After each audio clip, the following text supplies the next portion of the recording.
So you're going to lose some of your top people, all because you actually ignored the signs, the warning signs of workplace bullying. Today, I'm with Carole Spiers, MBE, and we're going to talk about bullying in the workplace. My first question to you, Carole, is why is workplace bullying such a serious issue? Because it's such a serious issue because we don't want to have a toxic culture. We want to actually have a healthy workplace culture. Why? Because if you have a healthy workplace culture, people will feel valued and recognized and important for who they are.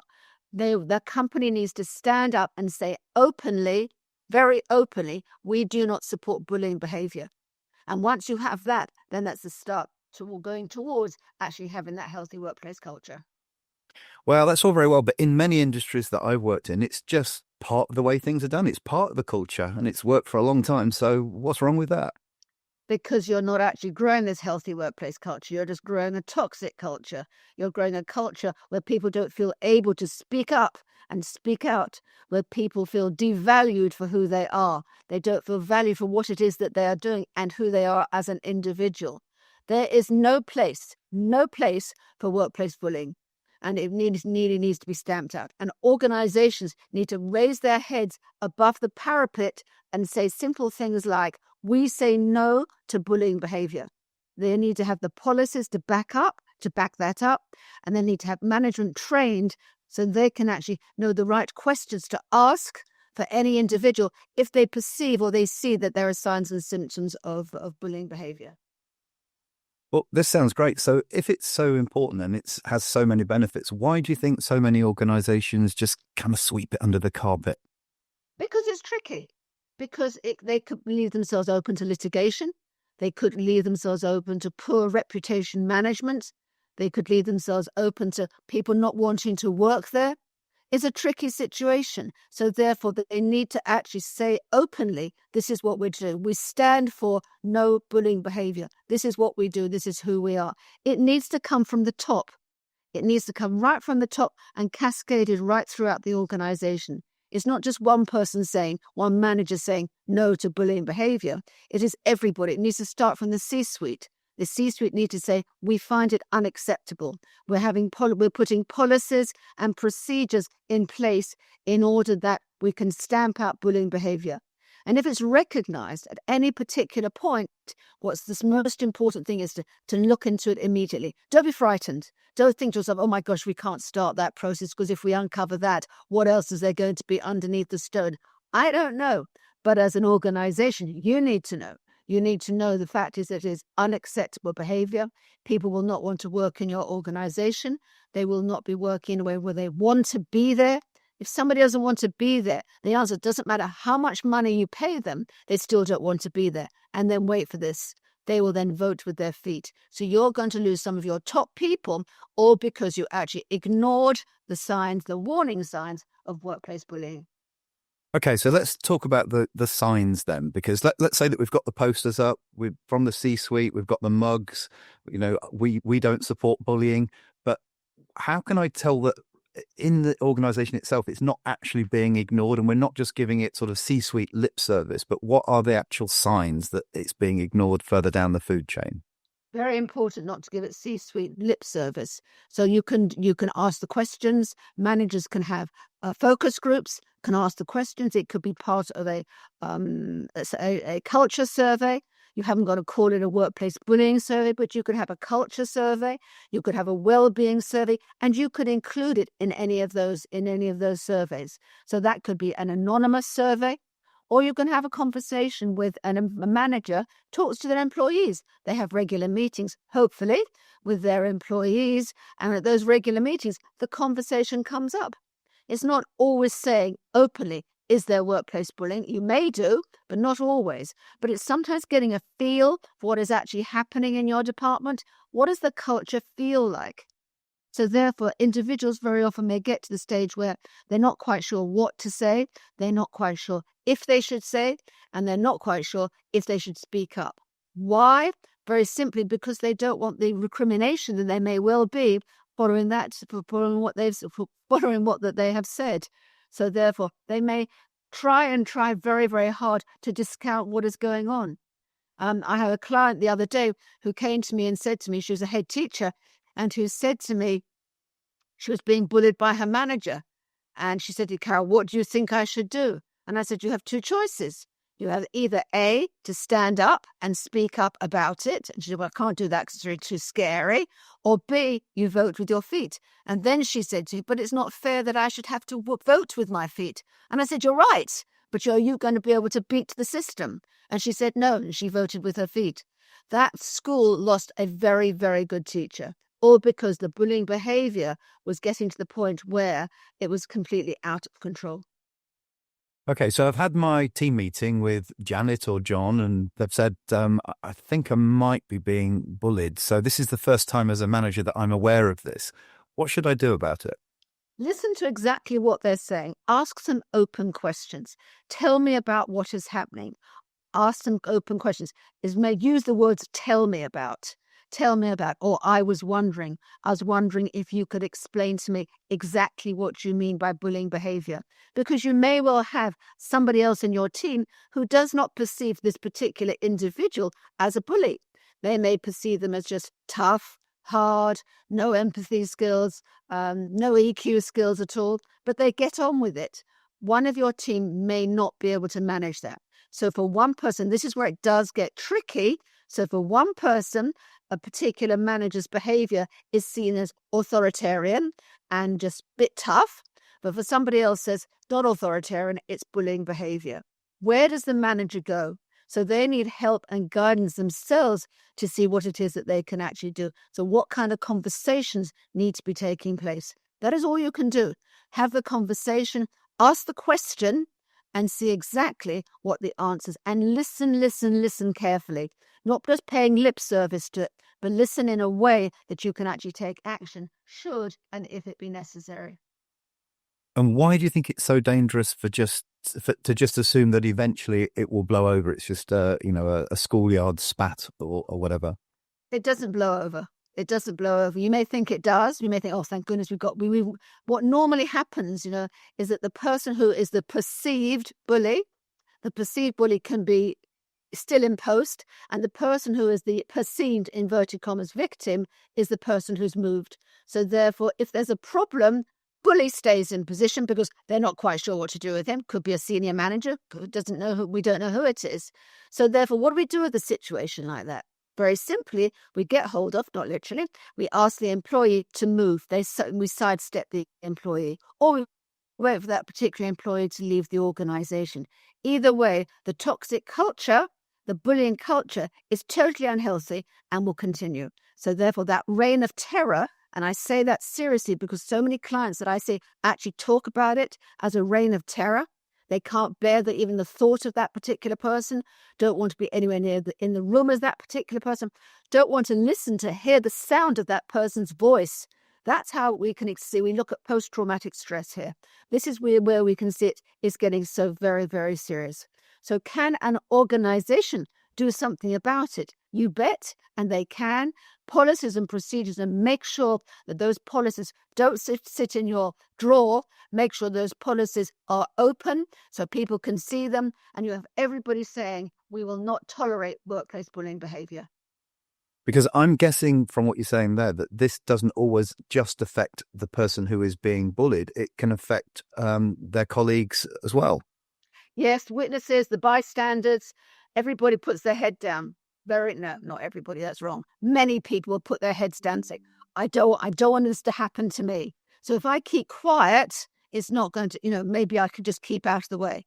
So therefore, what we need to have is people who will stand up and speak out, not just for the person who's perceiving themselves being bullied, but also for everybody else. So the witnesses and bystanders certainly have a place to all say, we will not put up with it. Okay.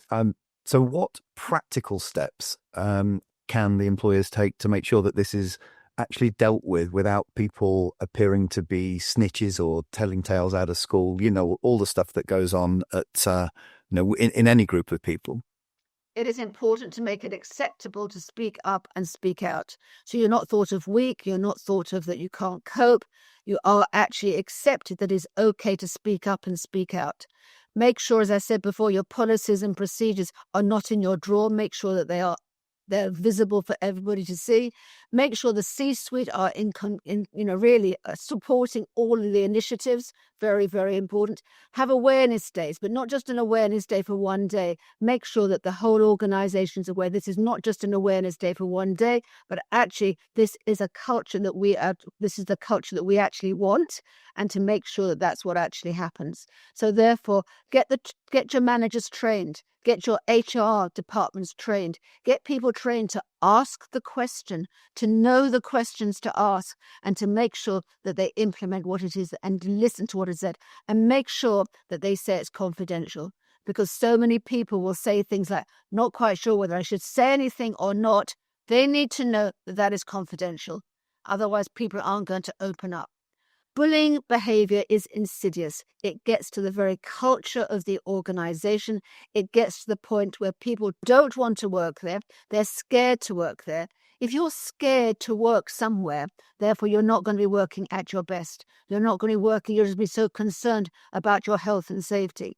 We're talking about a major issue where people can experience not just stress, but post-traumatic stress. And sometimes that individual may never get back to working properly again if they leave that organization, purely because the stress on them is too acute. I would imagine also there are some legal ramifications. If people are bullied and then leave, then that has repercussions for the organization potentially, doesn't it? That's right. Organizations, and this is one of the reasons why they may do something about it, are concerned over the legal ramifications. And they are. The health and safety at work, I'd say that people need safe systems of working. Have they got it? Have you got it in your organization? Have you got it where you're proud of who you are, that people would stand up and speak? Because it's what we're saying here is not complicated. The challenge that organizations have, and the reign of terror, which, as I mentioned before, the reign of terror can continue for a very, very long period of time unless something is actually done about it. So you may lose employees. Employees may go to another department. They may leave the company and go somewhere else. But you haven't stopped it. You have to stamp it out. You have to be very clear when you say, we will not accept bullying behavior under any circumstances. Well, we've talked a lot about what the management can do, but a certain amount of responsibility, I think, also falls on us minions as worker bees. So what can employees, as opposed to the employers, do to facilitate this transparency around bullying and dealing with it? Have the courage to speak up and speak out. Speak to HR, speak to your peer group. Sometimes if you've got a bullying manager, sometimes it's helpful to go with a peer, a friend of yours, a colleague of yours, to go there together into the office. So therefore, whatever it is you feel able to do to be able to do that. So therefore, you need to look at the policies and procedures that there are, see if they're being implemented, talk about it, open up. But trouble is, when you're feeling bullied, you think you're the only person that's actually going through it. Do you know something? You're not. You're not the only person. There are other people as well. And until you actually start talking about it, you won't know that. So therefore, speak about it, open the conversation, put it in writing. Make sure if you think you're being bullied, put it in writing. Put dates and times, put everything in writing. Because if there is a case of litigation against the organization, the first thing people are going to say is, well, when? And you'll say, well, sometime last year. That's no good. You've got to have it in writing so you can actually back up everything that you're saying. That is a really good tip. Document it, and then you can always refer back to it, and that acts as proof, doesn't it? Indeed, it is exactly the right way to go. And sometimes putting it in writing can make you feel better as well, because you've actually verbalized what is going on. You can also start seeing patterns. Are there patterns appearing here? We don't know. You may find when you start talking to your colleagues, you may find that they all say, you know something, I felt like that as well. And sometimes I've had clients who've come to me who've said they don't have the confidence to speak up and speak to their managers. And I sometimes go through a role play with them. What is it you'd like to say to your manager? And they say, oh, no, I can't possibly say that. I said, well, let's just try it. Let's just try it here. Say a few words to me, what you'd like to say. And let's see if we can actually do that in role play. And then from role play, sometimes that person can actually then take them on to the next stage of actually speaking to the boss themselves. A good bit boss, it could be a colleague. And there's no hierarchy. It could be somebody that's senior to you, or it could be somebody that's junior to.